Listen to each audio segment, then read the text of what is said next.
Mapagpalang araw po sa ating lahat. Ako po si Emmanuel O. Alejandra. Ito po ang aking daily devotion ngayong May 24.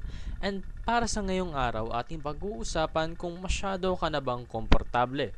This relates to the topic of incarnation na makikita natin sa Colossians chapter 2 verse 9 na nagsasabing, "For in Christ, all the fullness of the deity lives in bodily form." Sa Tagalog, sapagkat ang buong kalakasan ng Diyos ay nakay Kristo sa kanyang pagiging tao.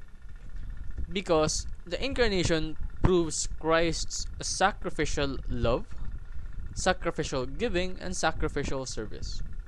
Noong nagkatawang tao po ang ating Panginoong Hesukristo, marami po siyang sinakripisyo. And sa pagsasakripisyo niya na yun, napakarami ang nakamit ng katauhan. And it also proved that Christ is loving, He is giving, and He is willing to serve. Because He is our God, and our God is good, our God is benevolent, our God is forgiving. Na kahit na tayong mga tao ay makasalanan, mga taong hindi sumusunod sa ating Panginoon na siyang gumawa sa atin, He still is willing to suffer. And that suffering is not any type of normal suffering, no? Hindi siya yung nauntog ka sa mesa tapos sasakit lang ng onte. Hindi. He sacrificed His own blood, His own life for you, for us. That is why incarnation proves His love, His giving, and His service for all of us. So, what should we do in return, in response to the sacrifice?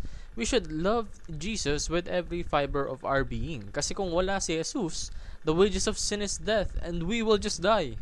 Wala. Tapos. But because of His sacrifice, we are here, able to bask in the glory of His and His Father.